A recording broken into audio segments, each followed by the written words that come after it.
I should have known the night would end badly when the man in the corner booth ordered champagne at 2 a.m. Not the cheap stuff either. Dom Perignon. 3 bottles. In a diner where the coffee was bitter and the pie was day-old at best. I'd been working at Stella's 24-hour diner for 2 years, long enough to recognize trouble when it walked through the door. But this man, God, this man was different.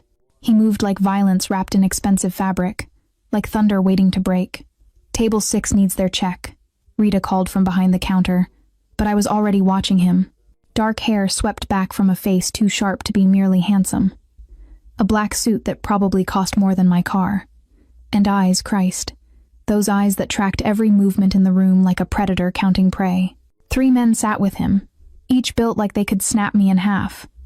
They spoke in low voices, leaning in close, while he sat perfectly still, one hand resting on the table. Even from across the diner, I could see the rings on his fingers catching the fluorescent light.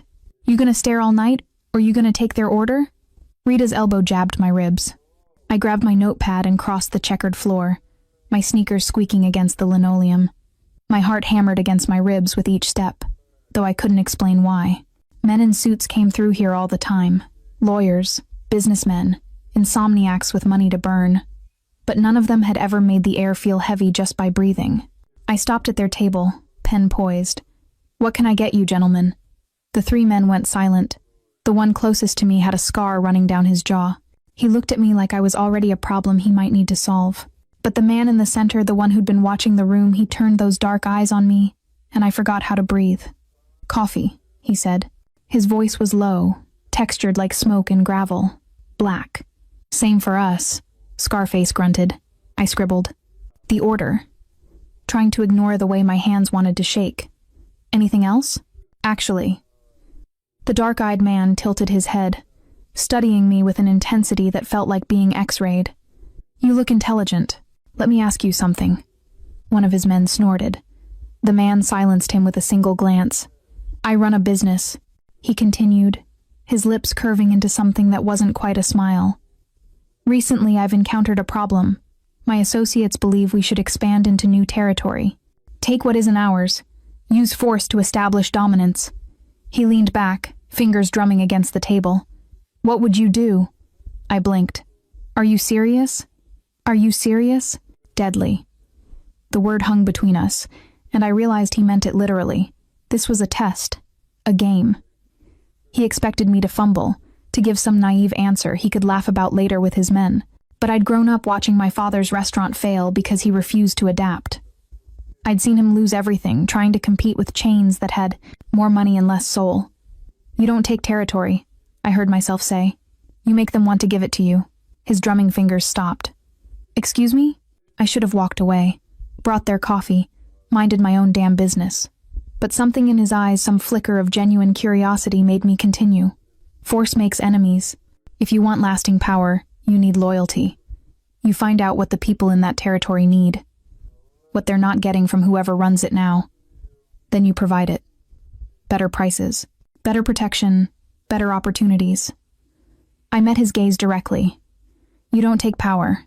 You make people want to give it to you. That way, when trouble comes, they'll fight for you instead of against you." The silence that followed felt like standing on the edge of a cliff. Then he laughed, a genuine surprised sound that transformed his entire face. For a moment he looked almost human, almost safe. "What's your name?" he asked. "Sarah. Serafina, but everyone calls me Sarah." "Serafina." He said it slowly, like tasting wine. "That's perfect. An angel giving advice to the devil. I don't." He pulled out his phone, typed something rapidly, then looked at his men. "Marco, call Vincent. Tell him he's fired. Effective immediately." The scarred man straightened. "Boss, you can't. Call him. Then fire Paolo, David, and the entire strategy team." He never took his eyes off me. Apparently, a waitress in a diner has more sense than 12 men I pay 6 figures each. My mouth went dry. I was just, "You were right." He stood, and I had to crane my neck to maintain eye contact. He was taller than I'd realized, broader in the shoulders. "They've been telling me to start a war. You just told me how to win without firing a shot." He reached into his jacket. I flinched. actually flinched and pulled out a business card. Black, embossed gold lettering. No name, just a phone number. Come to this address tomorrow at noon. I want to discuss a position. I have a job. One that pays minimum wage and tips from drunks. His eyebrow arched. I'm offering you a chance to use that brain of yours. Unless you're content serving coffee to people who don't see you for the rest of your life. The words hit harder than they should have. Because he was right. I dropped out of business school when Dad got sick. Watched my dreams shrink to the size of this diner. Told myself it was temporary until temporary became 2 years. I don't even know who you are, I whispered. He leaned in too close, and I could smell his cologne. Something dark and expensive that made my head spin. Yes, you do, he murmured. Some part of you knew the moment I walked in. Then he was moving past me, his men following like shadows. At the door, he paused and looked back. Noon, Serafina. Don't make me come find you. It sounded like a promise and a threat. The door closed behind them, and I realized I was shaking. Rita was beside me instantly, her face pale. Do you know who that was? She hissed. I looked down at the card in my trembling hand. The gold lettering seemed to glow under the lights. No, I said. But I was lying. I'd seen his face before. In newspapers my father used to hide. In whispered conversations about the family that owned half the city. Dante Moretti, the most dangerous man in the city, had just offered me a job. And God help me, I was actually considering it. I didn't sleep. How could I? With that black card burning a hole in my nightstand drawer. I'd shoved it there the moment I got home. Like hiding it would make the encounter less real. It didn't work. Every time I closed my eyes, I saw him. Dante Moretti, the name that made hardened men cross themselves. The man who, according to urban legend, had once burned down an entire warehouse with his enemies inside because they'd insulted his mother. And I'd given him business advice, like he was some struggling entrepreneur, instead of the head of the most powerful crime family in the city. You're insane, I told my reflection at 6 a.m. Coffee mug clutched in both hands. You're not actually going. My reflection didn't look convinced. The truth was, I'd spent 2 years in this apartment, this life, this carefully constructed safety. After Dad died, I'd chosen security over ambition, the diner over dreams. It hurt less than trying and failing. But last night, for 5 minutes, I'd felt alive again. The morning shift at Stella's dragged like moving through concrete. Rita kept shooting me worried glances, but I couldn't tell her. Couldn't say the words out loud. I'm thinking about working for the Mafia. At 11:30, I hung up my apron. Heading out early? Rita asked. Doctor's appointment. I lied, the words tasting bitter. The address on the card led to a building downtown I'd passed 1,000 times without really seeing. From the outside, it looked like any other office, complex glass and steel reaching toward a gray sky. Inside was different. The lobby alone probably cost more than my entire apartment building. Marble floors. Modern art that looked like controlled chaos on the walls. A security desk manned by 2 men who definitely weren't rent-a-cops. Name? The larger one said. Not asked. Said. Serafina Chen. I have an appointment. He typed something, listened to an earpiece, then nodded. 30th floor. Mr. Moretti is expecting you. The elevator ride felt like ascending into another world. My reflection in the polished steel showed a woman in her best blouse and slacks, her dark hair pulled back, trying desperately to look professional. Trying to look like she belonged. The doors opened to reveal an office that stole my breath. Floor-to-ceiling windows overlooked the entire city. The space was open, modern, with dark wood and leather furniture that screamed power. And there, standing by the window with his back to me, was Dante Moretti. You came, he said without turning. I wasn't sure you would. I'm not sure why I did. He turned then, and in the daylight streaming through those windows, he was even more devastating. The harsh angles of his face, the way his shirt stretched across his shoulders, the casual confidence in his stance. Because you're curious, he said simply, and because you're tired of being invisible. I flinched, he noticed. I read people, Serafina. It's how I've survived this long. He moved toward his desk, gestured to a chair. Sit, please. I sat, mostly because my legs were shaking. He remained standing, studying me like I was a puzzle he was determined to solve. Your father owned Chen's Garden. Family restaurant, opened 23 years before it closed. My chest tightened. How do you? I make it my business to know things, especially about people who impress me. He leaned against his desk, arms crossed. You dropped out of Westfield Business School in your junior year. Top of your class. Full scholarship. You walked away to take care of him when he got sick. He needed me. And after he died, you stayed at the diner. Stopped dreaming. Started surviving. His eyes never left mine. Why? The question was so direct, so sharp. It cut through every defense I'd built. Because dreams hurt when they don't come true, I whispered. Something flickered in his expression. Recognition. Maybe. Understanding. I'm not offering you a dream, Serafina. I'm offering you a chance. He pulled out a folder, slid it across the desk.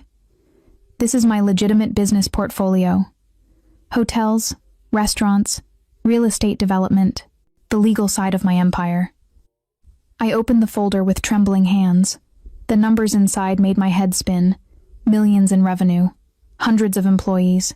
I need someone who understands people, who can look at a business and see not just numbers, but the human element. Strategy without sociopathy. His lips curved. Your advice last night? My team has been pushing expansion for months. They see only territory and profit. You saw sustainability and loyalty. That's rare. I don't know anything about your world. You don't need to. I have people who handle the darkness. His voice dropped lower. I need someone who can handle the light.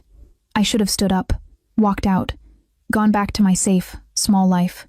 Instead, I heard myself ask, what exactly would I be doing? His smile was slow and dangerous. Consulting, business development. You'd work from this office, analyze my legitimate ventures, make recommendations. Nothing illegal. Nothing that would compromise your conscience. And if I say no, then you go back to the diner, and we both wonder what could have been. He straightened, towering over me. But I don't think you will. Why not? He reached out slowly, giving me time to pull away, and lifted my chin with one finger. The touch sent electricity racing through my veins. Because I see you, Serafina. The real you. The woman who's been hiding behind minimum wage and low expectations. And whoa, his thumb brushed my jaw. And that woman is hungry for more. I couldn't breathe. Couldn't think. Could only feel the heat of his touch and the truth in his words. 1 month trial, I heard myself say. If I don't like it, you walk away. No questions asked. I'll even write you a recommendation letter for wherever you want to go next. He extended his hand. I stared at it, knowing that if I took it, nothing would ever be the same. The smart choice was to leave. I took his hand. His grip was firm, warm, and for just a moment, I felt that same flicker of humanity I'd seen in the diner, something vulnerable beneath all that power. Then Marco, the scarred man from last night, appeared in the doorway. Boss, we have a problem. The Volkov family is making moves. They know about the expansion. Dante's expression shifted instantly, becoming something cold and lethal. Handle it, he said, his voice like ice.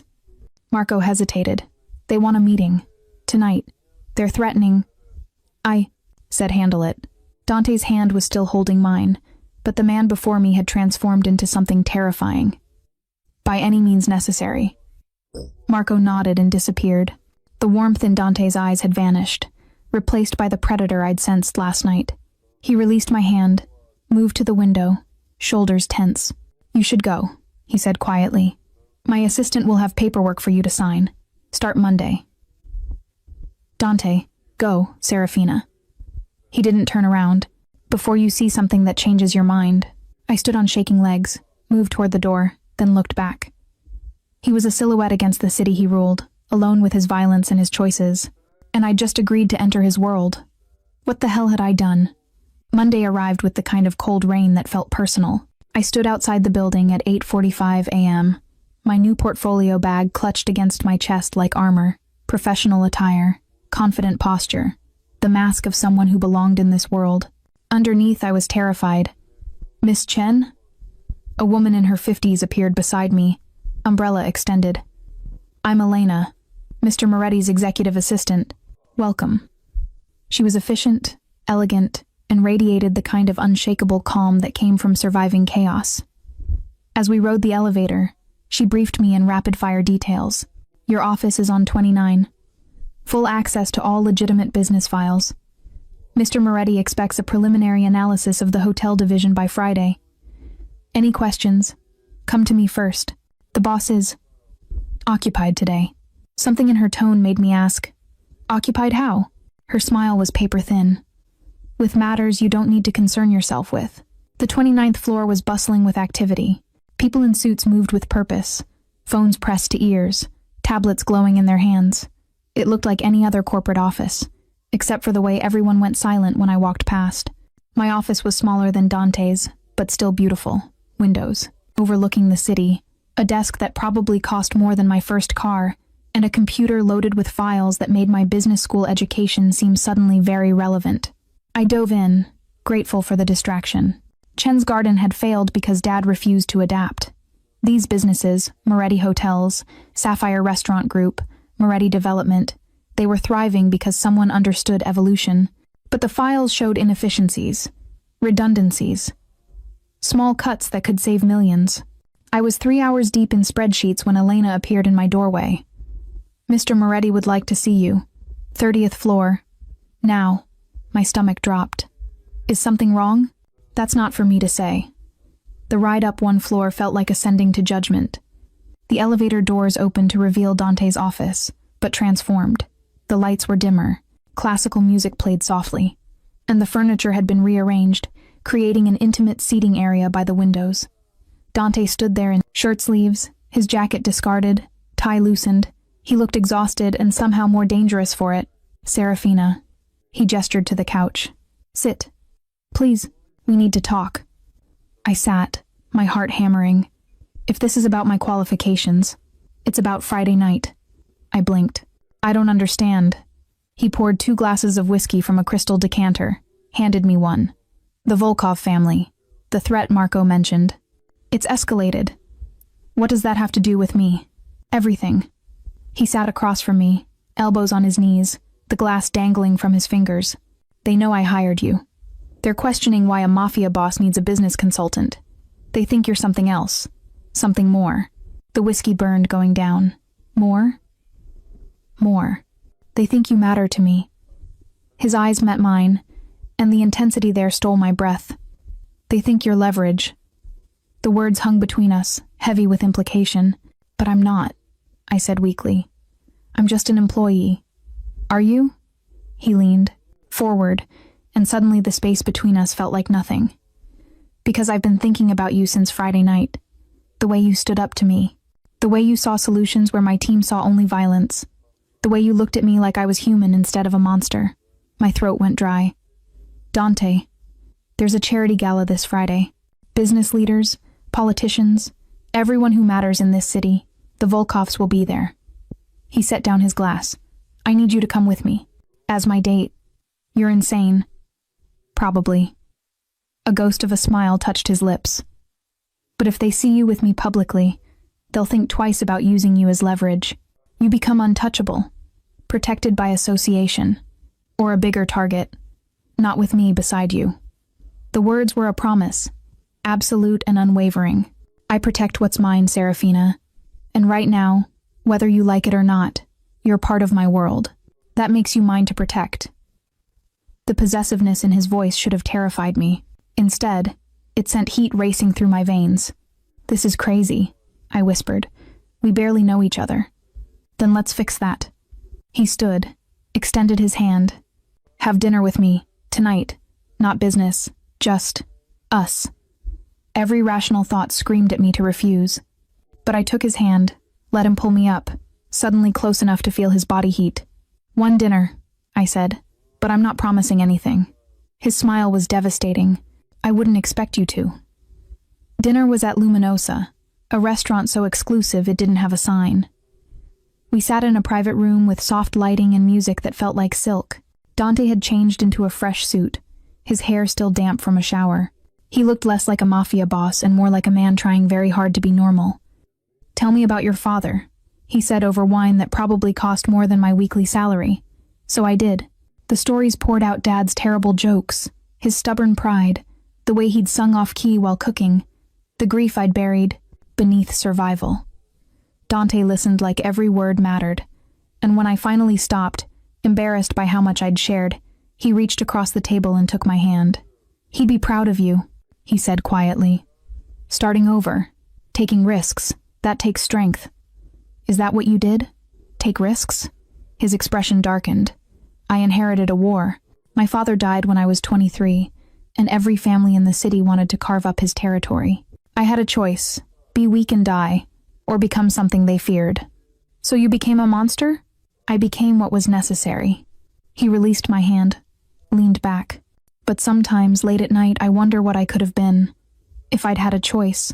If violence wasn't the only language I could speak." The vulnerability in his voice cracked something open in my chest. "You're not just violence," I said. "You built an empire, Dante. Legitimate businesses, jobs for thousands of people. That's not nothing. It's also not enough to wash away the blood." Before I could respond, his phone buzzed. He glanced at it, and his entire demeanor changed. "We need to leave. Now." "What's wrong?" He was already standing, throwing cash on the table. "Marco was supposed to handle the Volkov situation. He failed." "What does that mean?" He grabbed my hand, pulled me toward the exit. "It means they're coming for me, and if they find you here, they'll use you to hurt me." Fear spiked through my chest. "Dante." The window exploded inward in a shower of glass. Gunfire erupted, and Dante threw his body over mine, driving us to the floor. I felt his weight, his heat, his hand cradling my head to protect it from the shards raining down. "Stay down!" he roared. More shots, screaming, the acrid smell of gunpowder. Then silence, sudden and suffocating. Dante lifted his head, his eyes wild and dangerous. "Are you hurt?" I shook my head, unable to speak. He pulled me up with surprising gentleness, glass crunching beneath our feet. Through the shattered window, I could see men running his men, chasing shadows. "You need to leave the city," he said, his voice rough. "Tonight. I'll arrange protection. A place where—" "No."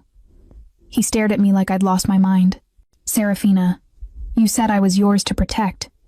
I met his eyes, my fear transmuting into something fiercer. "That goes both ways. I'm not running.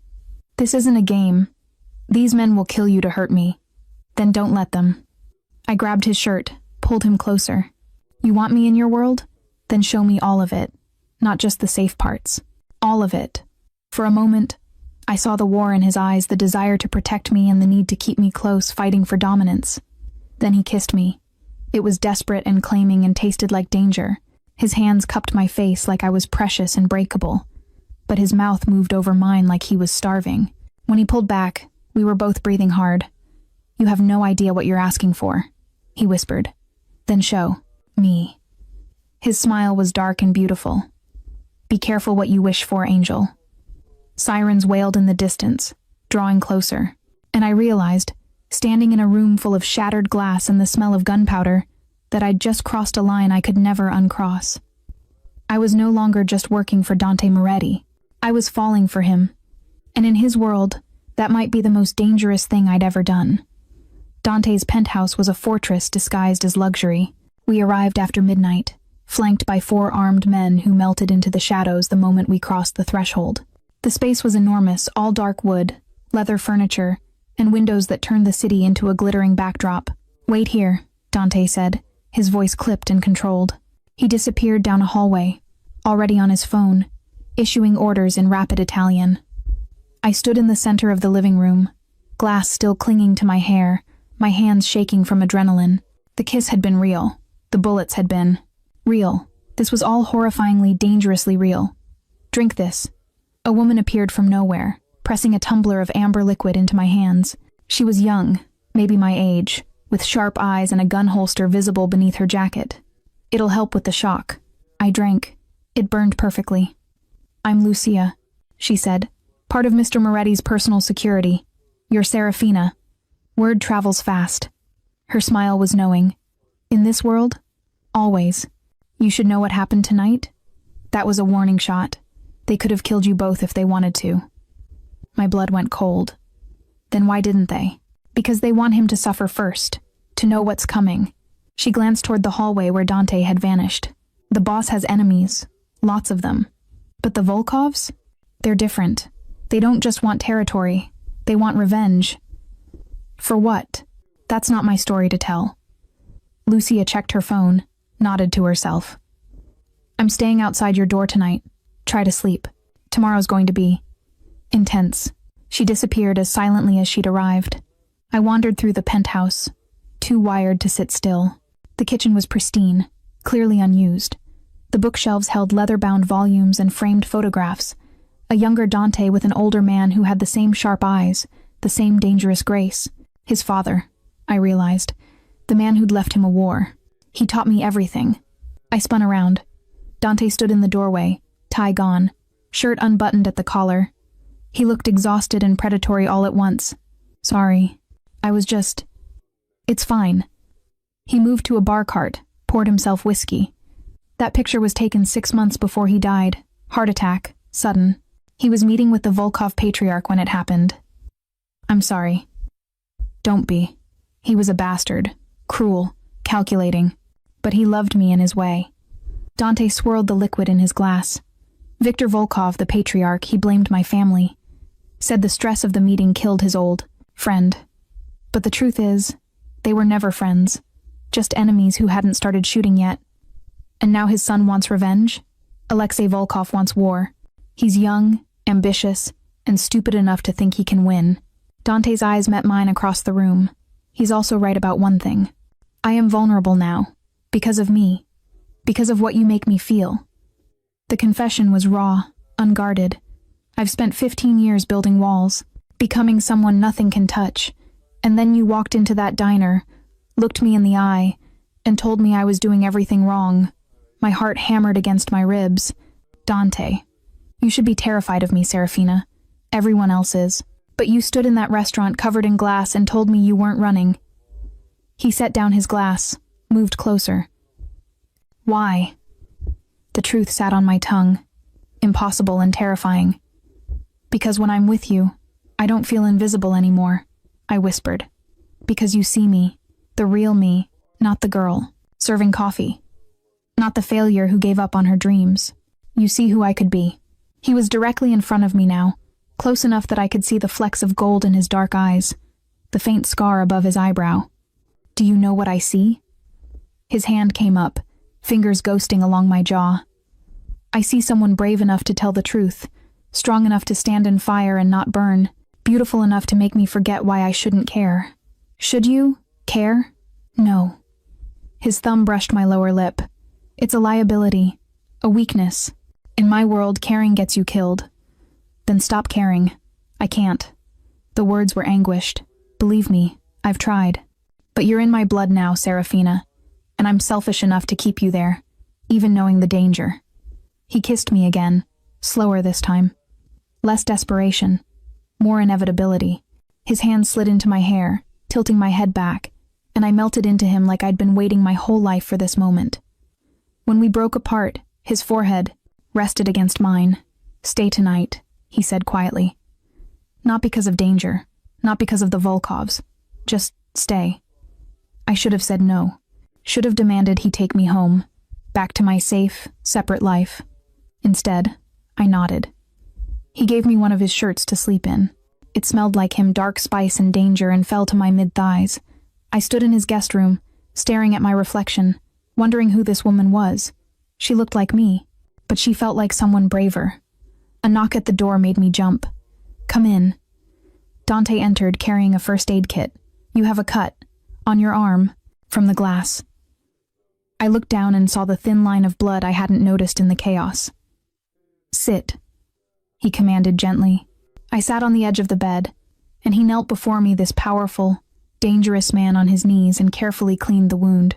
His touch was impossibly tender. I'm sorry, he said quietly, not looking up, for dragging you into this, for being selfish enough to want you, close even when I know better. I made my own choice. Did you? Or did I seduce you with promises of purpose and possibility? His eyes lifted to mine, because I'm good at that, Serafina. Reading people, giving them what they need to hear. It's how I've survived. Is that what you did? Manipulated me? I don't know anymore. He finished bandaging my arm, but didn't move away. Maybe at first, but now? Now I think you might be the first real thing I've had in 15 years. My breath caught. Stay in the city, he said. Work with me. Let me protect you. But understand, once you're truly in this world, there's no clean exit. The things you'll see, the choices you'll have to make, they'll change you. Maybe I want to be changed.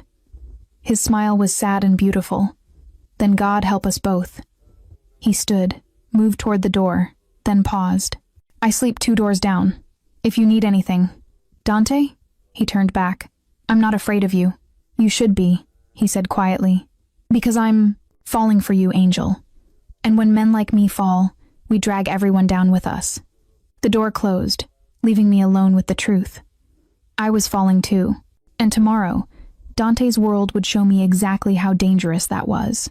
The dress arrived Friday morning in a box tied with black silk ribbon. I opened it in my apartment. I'd insisted on going home Thursday, needing space to process everything, and felt my breath catch.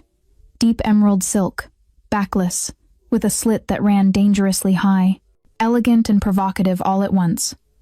The note inside was in Dante's handwriting. Wear this tonight. Let them see who you belong to. I should have been offended by the possessiveness. Instead, heat pooled low in my stomach. At 7 p.m., a car arrived. Not a town car, a vintage Rolls-Royce, gleaming black, with Dante in the back seat wearing a tuxedo that made him look like sin itself. You're stunning, he said when I slid in beside him. His eyes traveled over me with unmistakable hunger. Every man in that room will want you, and every single one will know you're mine. I'm not property, Dante. No. He took my hand, pressed his lips to my knuckles. You're so much more dangerous than that. You're the thing I'd burn the world to protect. The gala was held at the Meridian Hotel, the crown jewel of Dante's legitimate empire. Crystal chandeliers, marble floors, string quartet playing softly as the city's elite mingled in designer gowns and tuxedos, and everyone stared when we entered. Dante kept his hand on the small of my bare back, proprietary and protective. I felt the weight of dozens of gazes, heard the whispers that followed us like waves. Relax, he murmured in my ear. They're just curious. You're the first woman I've brought to one of these in 5 years. 5 years? I don't do attachments. Too dangerous. Too distracting. His fingers pressed against my spine. You're the exception to every rule I've ever made. A man appeared before us, silver-haired, expensive suit, smile that didn't reach his eyes. Dante, what a surprise to see you here. Marcus. Dante's voice went cold. Still laundering money through that charity of yours? The man's smile tightened. Still pretending you're legitimate? I don't pretend. Dante's hand slid around my waist, pulling me closer. Everything I do, I own completely, including my choices. The threat was subtle but unmistakable. Marcus's eyes flicked to me, assessing, then back to Dante. The Volkovs are here, he said quietly. Alexei brought his sister. I felt Dante tense beside me. Where? East Terrace. He's been asking about your companion. Marcus nodded to me. You should be careful, Moretti. Falling in love makes you sloppy. I'll keep that in mind. Marcus walked away, and Dante's jaw was tight enough to shatter. We need to go, he said. I thought the point was to be seen together. The point was to make you untouchable. But if Alexei is here, looking for you, he guided me toward the edge of the room. I need to handle this. Marco will take you. No. I planted my feet. You said we'd face this together. Were you lying? His eyes blazed. Serafina, show me your world, Dante. All of it. Or admit you don't actually trust me. The war in his expression was visible. Fear and respect and something fiercer battling for dominance. Then he nodded once, sharp and decisive. Stay close. Don't speak unless I tell you to. And if anything happens... He cupped my face, his thumb brushing my cheek. Run. Promise me. I promise. We moved through the crowd to the East Terrace. The night air was cool against my bare back, and the city spread below us like scattered diamonds. 3 people stood by the railing. 2 men in dark suits, and between them, a woman who took my breath away. She was stunning ice-blonde hair, angular features, a red dress that looked painted on. But her eyes, pale blue and cold as winter, were fixed on Dante with unmistakable hatred. Moretti, the taller man said. He was around Dante's age, handsome in a sharp-edged way, with white blonde hair and a smile like a knife. We were just talking about you. Alexei. Dante's voice was flat, emotionless. I heard you've been making threats. That's disappointing. Threats? No.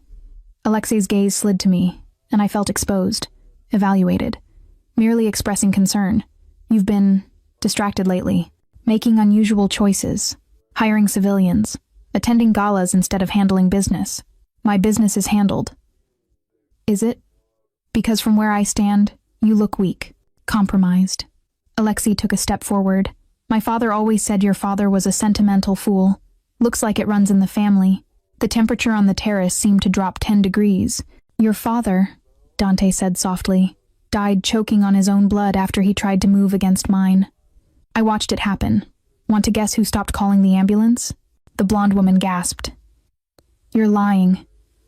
Katya, isn't it? Dante's smile was terrible. Your father had a heart condition. Stress. My father knew that. So he stressed him. Deliberately. And when he collapsed during their meeting, my father made sure help arrived. Slowly. The air crackled with violence barely restrained. You're admitting to murder, Alexei said.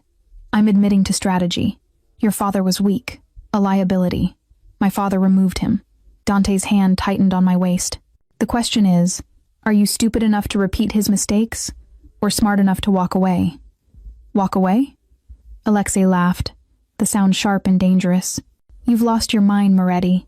You've gone soft. And that pretty little thing on your arm? She's proof. Before I could blink, Dante moved. One moment he was beside me, the next he had Alexei by the throat, slammed against the railing, dangling over a 30-story drop. Say one more word about her, Dante whispered, his voice like death itself, and I'll throw you off this terrace and tell everyone you slipped. Alexei's men reached for their guns. Marco and 3 others appeared from nowhere, weapons drawn, creating a standoff that could explode into bloodshed. Dante, I spoke quietly, but he heard me. Put him down, Serafina. You said you weren't just violence. Prove it. I stepped closer, ignoring the guns, the danger. Put him down and walk away. For 5 eternal seconds, nobody moved. Then Dante released Alexei, who stumbled back, gasping. You have 48 hours to leave my territory, Dante said. After that, I stopped being reasonable. He took my hand and we walked back into the gala as if nothing had happened, but I'd seen it, the monster beneath the man. The violence he kept leashed, the darkness he controlled. And God help me, it didn't scare me. It made me understand him. In the car afterward, Dante was silent, his jaw tight. You're angry, I said. I'm terrified. He turned to me, and his eyes were raw. You saw what I am tonight, what I'm capable of, and you still looked at me like I was worth saving. Aren't you? No. The word was broken. Men like me don't get saved, Serafina. We just drag angels down to hell with us. I took his face in my hands, forcing him to look at me.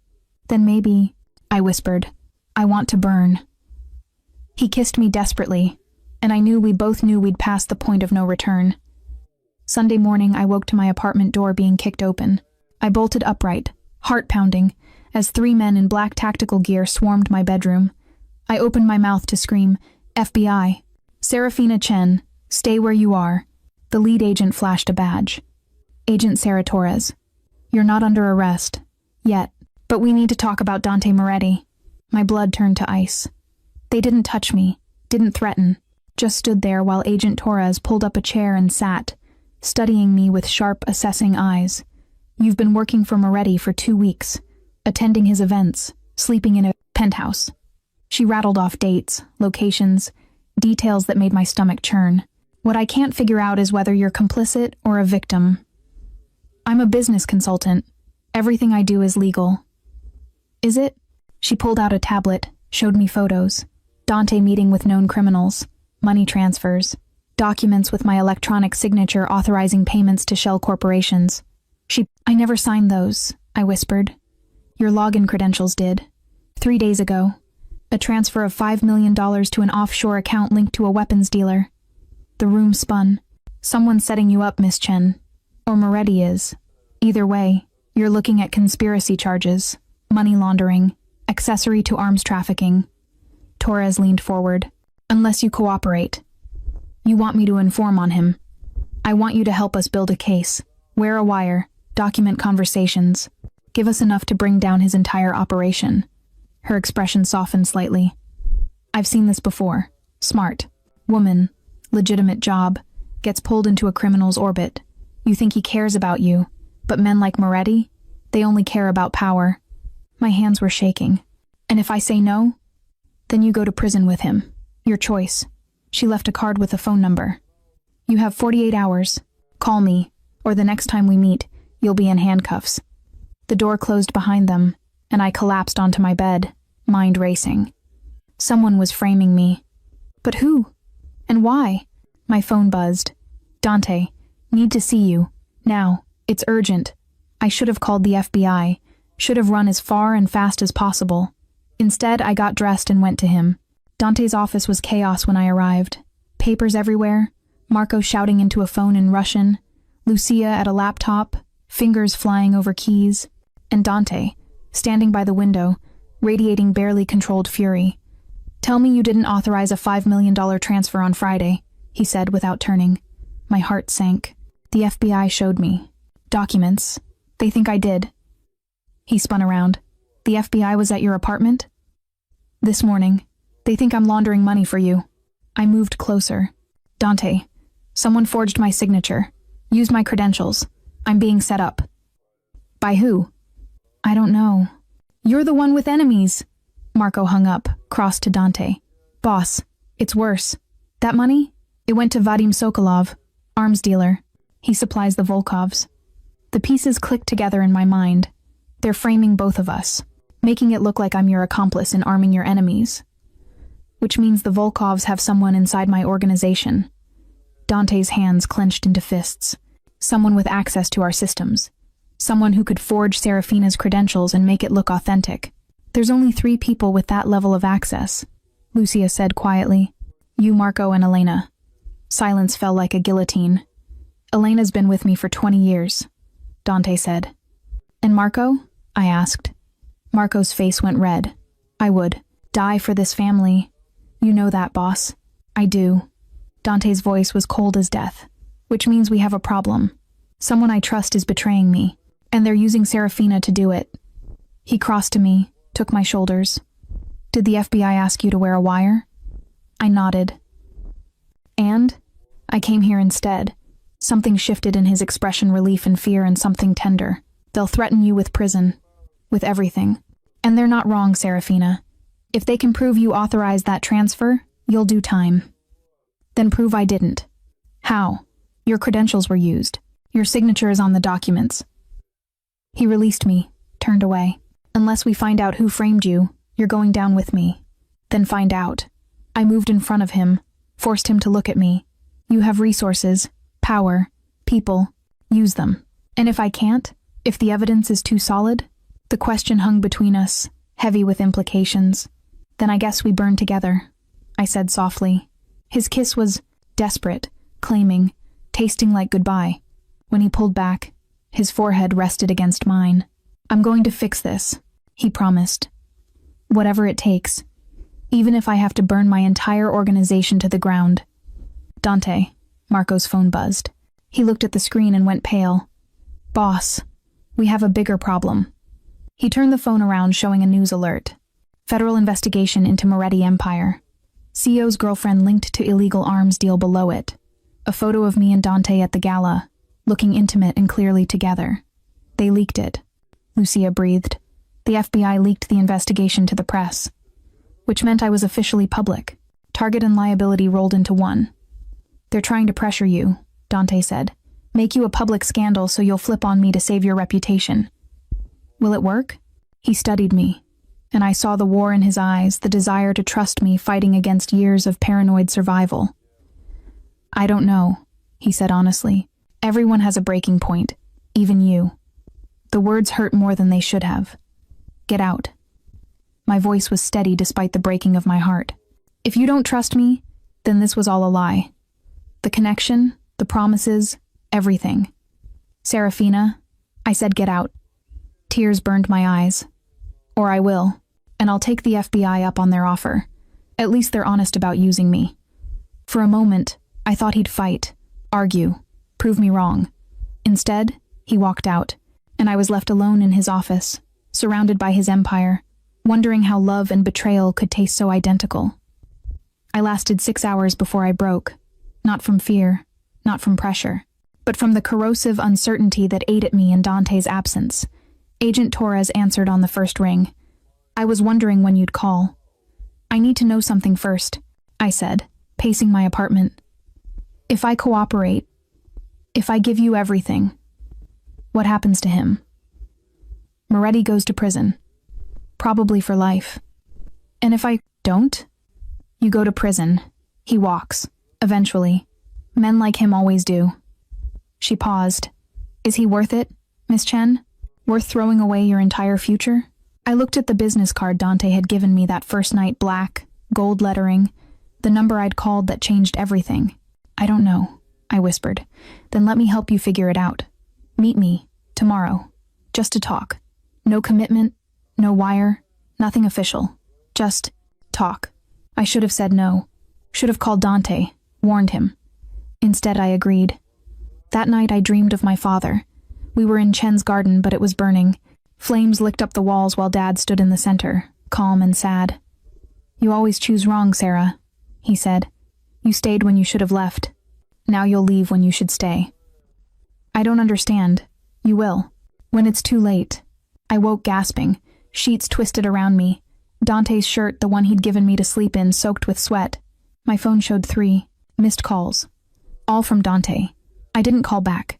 Agent Torres chose a coffee shop in neutral territory, far from Dante's businesses, far from anywhere his people would patrol. She looked tired, human, with coffee stains on her blazer and lines around her eyes. Thank you for coming, she said when I sat. I haven't agreed to anything. I know, and honestly, I respect that. She stirred her coffee absently. I've been tracking Moretti for 7 years. He's smart, careful, always 3 steps ahead, but he's made a mistake with you. How? He cares. Maybe for the first time in his life, he actually cares about someone more than his empire. She met my eyes. That makes him vulnerable, and it makes you powerful. I don't want power over him. Don't you? She leaned forward. You could save him, Serafina. Help us take down the real criminals, the Volkovs, the arms dealers, the human traffickers he does business with. Give us them, and we'll offer Dante a deal. Reduced sentence, witness protection, a chance at a real life. My chest tightened. And you'd actually honor that? I would. Because contrary to popular belief, we're not monsters. We want the worst of the worst. Dante Moretti? She shrugged. He's a criminal. But he's not the devil. He runs legitimate businesses, employs thousands, even does charity work. The man's complex. Maybe redeemable, with the right incentive. What incentive? Her smile was knowing. You. The word hit like a physical blow. Think about it, Torres continued. You testify against the Volkovs, against his father's old contacts, the real monsters. We build a case that makes Dante look like a victim of circumstance, inherited a criminal empire, tried to go legitimate, got pulled back in. With your testimony, we could position him for a deal. 5 years, maybe less. Then you both walk away. It sounded too good to be true, which meant it probably was. What's the catch? He has to trust you completely, give you access to everything, files, meetings, conversations. You become our eyes and ears in the heart of his operation. She pulled out a small device, barely larger than a button. This is military grade, undetectable. You wear it, we hear everything. I stared at the tiny piece of technology that could save Dante or destroy him. And if I say no, then we move forward with the money laundering charges. You go to trial, probably lose, spend 10 years in federal prison. Dante continues his war with the Volkovs until one of them ends up dead. Her expression softened. Is that really how you want this story to end? I left without the device, without agreeing to anything. But I couldn't stop thinking about Torres's words. You could save him. Could I? Or would I just be trading one betrayal for another? My phone rang. Dante. Finally. Where are you? His voice was rough, exhausted. Somewhere safe. That's not an answer. Neither is walking out when I needed you to trust me. Silence stretched. Between us, painful and taut. I found something, he said finally. About the person who framed you. Can you meet me? Please, I need to show you. Every instinct screamed trap, but something in his voice, raw and almost desperate, made me agree. Where? The garden house. It was my mother's. No one knows about it except me. We'll be safe there. He gave me an address in the suburbs, far from his usual territory. Dante, I said before he could hang up. If this is a test, it's not. I swear on everything I have left. A pause. I'm sorry. For doubting you. For being too broken to know how to trust anyone. But I'm trying, Serafina. For the first time in 15 years. I'm trying. The call ended. I sat in my car, Agent Torres's card in one hand, my phone in the other. 2 choices. 2 betrayals. Save myself or save him. My father's voice echoed in my memory. You always choose wrong. I started the car and drove toward Dante's address. Torres's card still on the passenger seat. Maybe this time, I'd choose right. Or maybe I'd just learn that in Dante's world, there were no right choices, only different kinds of wrong. The garden house was beautiful in a haunted way. Ivy-covered stone, overgrown gardens, windows dark despite the afternoon sun. It looked like a place where secrets went to die. Dante's car was already there, his personal vehicle, not the chauffeured luxury he usually traveled in, which meant he'd come alone. I sat in my car for 5 full minutes, hand on the gear shift, ready to flee. Then I saw him appear in the doorway, and my heart made the decision my mind couldn't. I went to him. Thank you for coming, he said quietly. He looked different, vulnerable, with shadows under his eyes and his shirt untucked. Human, you said you found something. I did, but first.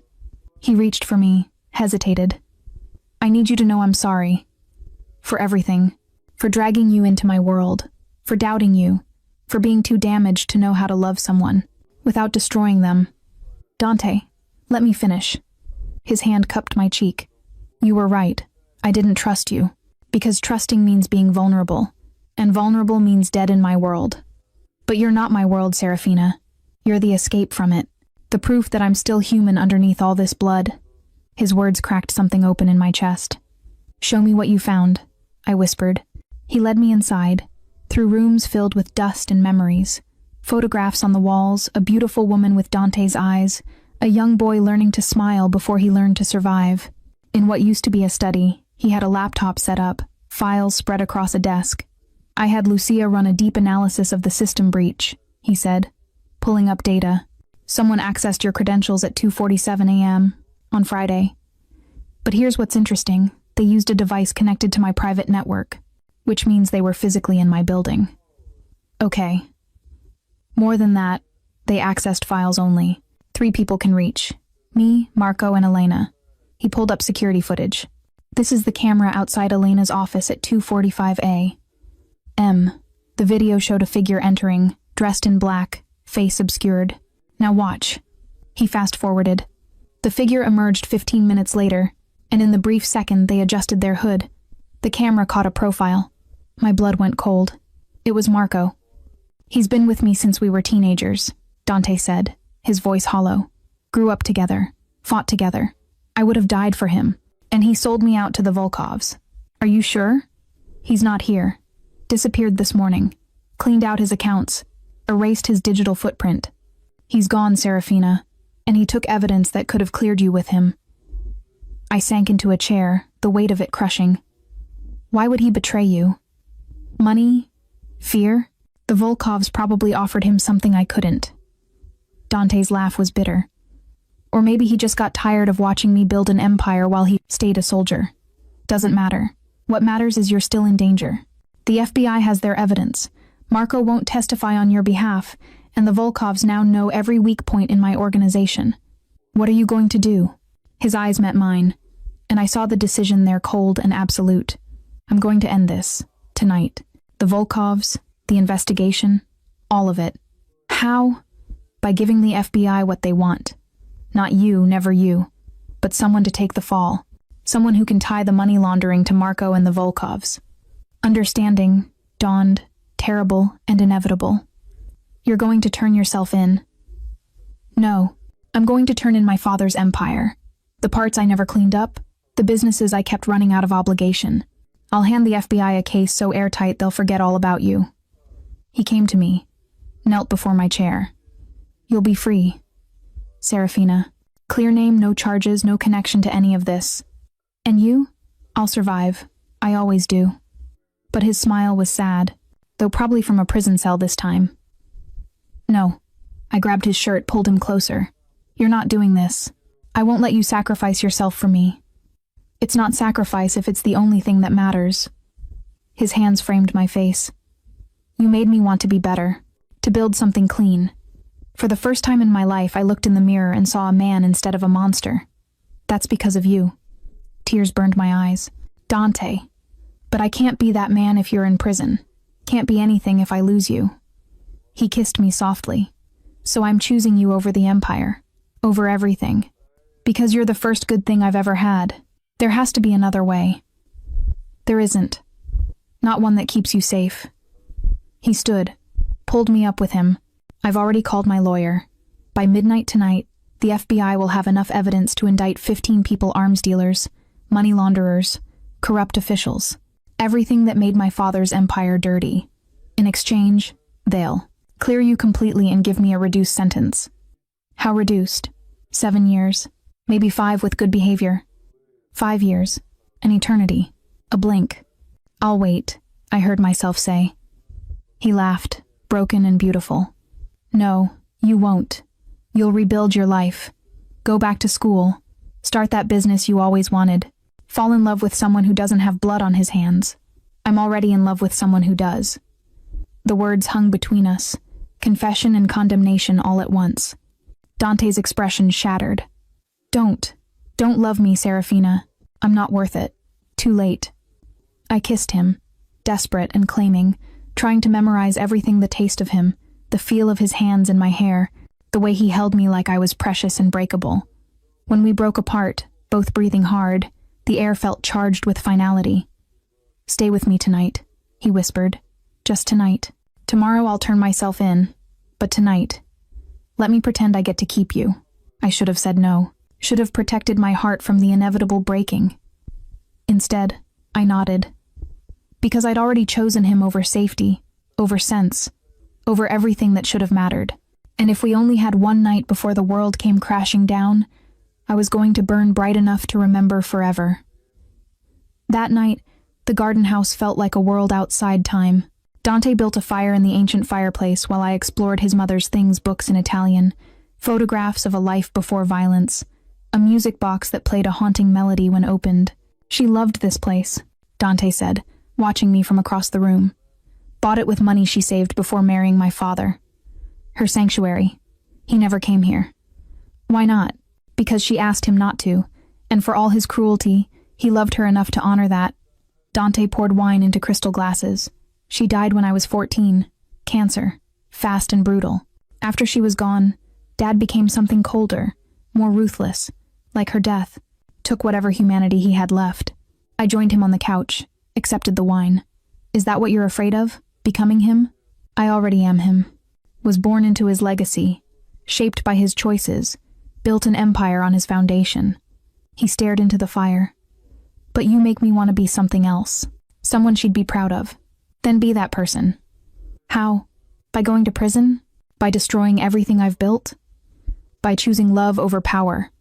I set down my wine, turned to face him. Your father chose empire. You're choosing me. That's different. That's everything.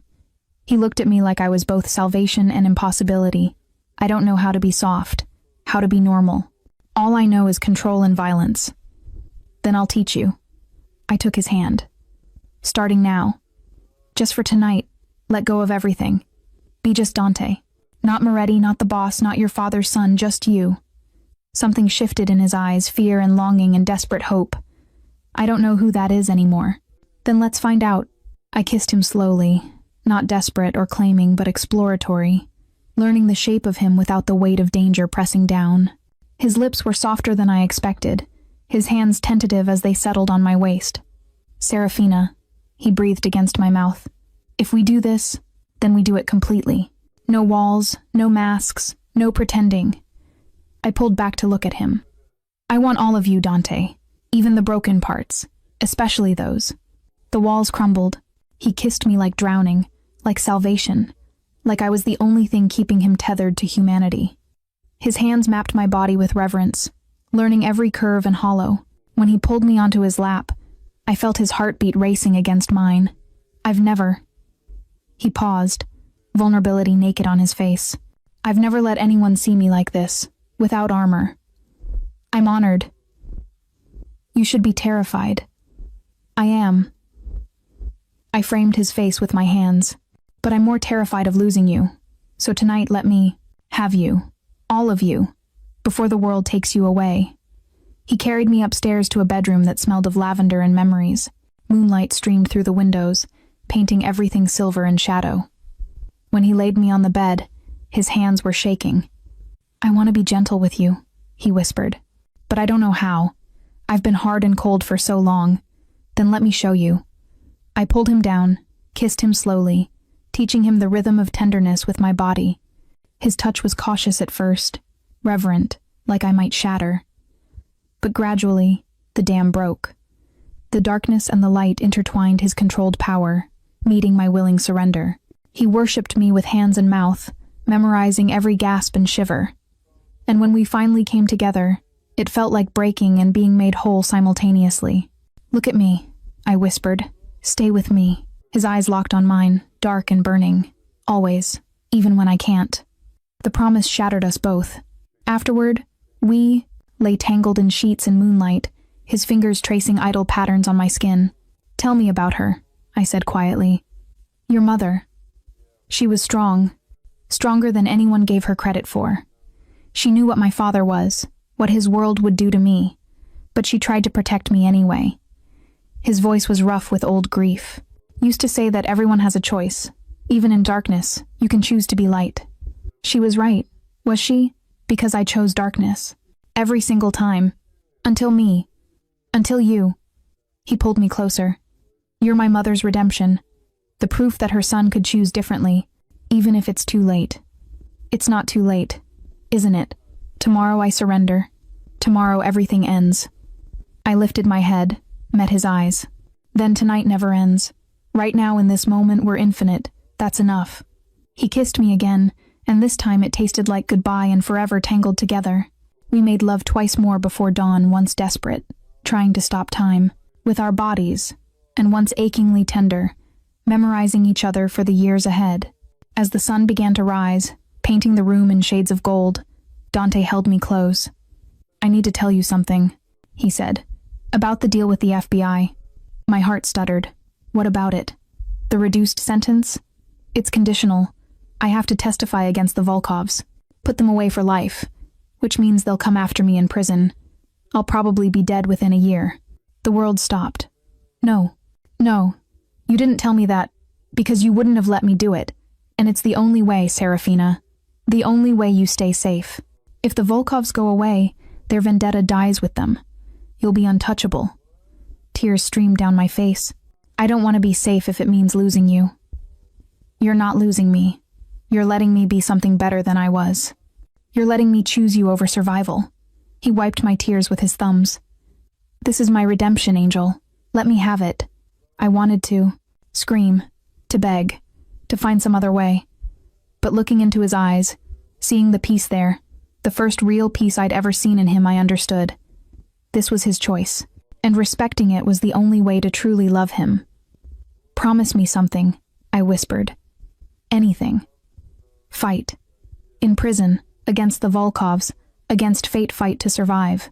Because I'll be out here, waiting, building the life you wanted us to have. And when you get out, if you get out, I'll be there. His smile was devastating. That's a beautiful dream. It's a promise. Dawn broke fully, and with it, our time was gone. Dante dressed in the suit he'd brought. I wore the dress from the night before, rumpled and ruined and perfect. At the door, he paused. I love you, Serafina Chen. I don't know how to love correctly, or safely, or the way you deserve, but I love you with everything I have left. I love you too, with all my brokenness and all my hope. One last kiss, one last moment. Then he was gone, and I collapsed on his mother's couch, surrounded by the ghost of everything we'd been, and mourned the man who chose to die so I could live. 6 months later, the world looked different. I stood in the office of Chen & Associates, the business consulting firm I'd built from nothing. My father's name, my mother's maiden name, combined into something new. The view wasn't as grand as Dante's had been, but it was mine, earned with work and tears and the knowledge that love had given me. "Miss Chen?" My assistant poked her head in. "Your 3 o'clock is here." I nodded, smoothing my skirt. Clients now. Small businesses needing guidance. Exactly what I dreamed of in business school before life derailed everything. Before Dante. His trial had been national news. The testimony had been devastating, years of corruption exposed. The Volkov family implicated in everything from arms dealing to human trafficking. Dante had stood in that courtroom and burned his father's legacy to ash. They'd given him 6 years, minimum security, with possibility of parole in 4. Alexei Volkov had gotten life without parole. His sister Katya had fled the country, a warrant for her arrest still outstanding. Marco had been found dead in Prague, 2 bullets in the back of his head. Volkov justice for his failures. And I'd been cleared completely. No charges, no record, nothing but a story I'd never tell anyone. My phone buzzed. Agent Torres. Just wanted to check in. How are you holding up? She'd become an unlikely ally. Not quite a friend, but something close. Someone who understood what I'd survived. "I'm good. Building something real. He'd be proud." The words made my chest ache, because I didn't know if he was proud. Didn't know anything anymore. Prison visits were allowed, but I hadn't gone. Couldn't bear to see him behind bars, caged and separate from everything he'd built. Instead, I'd written letters, dozens of them, telling him about the business, the clients, the life I was building. He'd never responded. The prison said he'd received them, but he'd never written back. Maybe it was easier for him to let me go. Maybe seeing me would make the years unbearable. Or maybe he'd simply stopped caring. I tried not to think about that last possibility too often. "Miss Chen?" My assistant was back. "Sorry, but there's someone else here. Says he knows you. Won't give a name, but he's intense." My heart stopped. "Send him in." She left, and I stood, smoothing my hair, checking my reflection in the window. The door opened. For a moment, I thought I was hallucinating. Dante stood in my doorway, wearing jeans and a simple black shirt, his hair longer than I remembered, a beard shadowing his jaw. Thinner, harder, but unmistakably him. "Hello, Serafina." I couldn't breathe. "You're not supposed to be out." "Not for years." "Good behavior." "Model prisoner." They released me early to a halfway house. "I have restrictions, an ankle monitor, mandatory therapy, but I'm out." He stepped into my office, and I saw the changes prison had carved into him. New scars, new shadows in his eyes, but also something softer, something healed. "Why didn't you tell me?" "Because I needed to see if I could make it on my own first. Without the empire, without power, without anything but myself." He moved closer, stopped a few feet away like afraid to touch me. "I got a job, construction, manual labor. It's honest, hard, and nothing like what I was, but it's real." Tears burned my eyes. "I wrote you. I know. I read every letter, sometimes 5-6 times a day. They kept me sane." "Then why didn't you write back?" "Because I didn't know who I was anymore. Couldn't promise you anything when I was still figuring out how to be just Dante instead of Moretti." His voice cracked. "But every word you sent reminded me why I'd made the choice. Why destroying everything was worth it." I closed the distance between us, hands shaking as they touched his face. He was real, solid. "Here. You look different," I whispered. "I am different. Prison breaks you down, teaches you what actually matters. Turns out empire and power?" He shook his head. "They're nothing compared to the memory of one perfect night with the woman I love. Do you still love me?" His hands came up to cover mine. "Serafina, you're the only thing I've loved in 15 years. The only thing I've ever chosen over survival. That doesn't just go away." I kissed him, then soft and careful, relearning the shape of him. He tasted different, like freedom and hard-won peace. When we broke apart, both of us were crying. "I built this for us," I said, gesturing to the office. Everything I wrote about, everything I dreamed, it was always with you in mind, waiting for you to come home. This is incredible. Your father would be so proud. Our father, I corrected. When we get married, if we get married, this becomes Chen Moretti. Both our names, both our dreams. His laugh was choked and beautiful. When? I've been waiting 6 months. I'm not waiting anymore. I pulled back, looked him in the eye. I love you. I chose you when you were a monster in an empire. I choose you now when you're a man in work boots. And I'll choose you every day for the rest of our lives if you'll have me. He dropped to his knees, this man who'd commanded armies, who'd ruled a city, who'd survived hell itself, and pressed his forehead to my stomach. I don't deserve you, he whispered. I'll probably never deserve you. But if you're willing to take a convicted criminal with no money, no power, and more baggage than any sane person would accept, then yes, God, yes, I'll marry you. I'll spend every day trying to become the man you see when you look at me. I pulled him up, kissed him properly, and felt the pieces of our shattered lives begin to knit back together. We'll build something new, I said. Not an empire, just a life. Honest, hard-earned, ours. Sounds perfect. Epilogue. 3 years later. The wedding was small. Agent Torres came, along with Elena and Lucia, and a handful of people who'd stood by Dante through everything. No empire, no grandeur, just love and witnesses. We honeymooned at the garden house, which we'd renovated together on weekends. Dante's mother's sanctuary was now ours, a place where a Mafia prince and a waitress with dreams had chosen each other over everything else. Chen Moretti and Associates had expanded to 3 cities. We specialized in helping small businesses survive and thrive, using both my education and Dante's street-smart understanding of power dynamics. He still saw a therapist weekly, still fought demons from his past, but he also laughed more, slept peacefully beside me, built things with his hands instead of destroying them.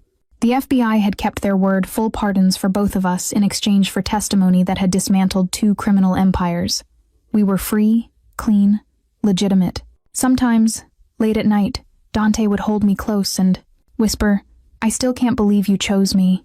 And I'd kiss him and say, every single time, in every life, always you.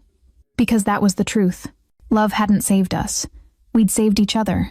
From empires and prisons, from violence and fear, from the weight of terrible legacies and impossible choices. We'd chosen each other over safety, over sense, over every logical reason to run. And in doing so, we'd found something neither of us had ever imagined possible. Freedom.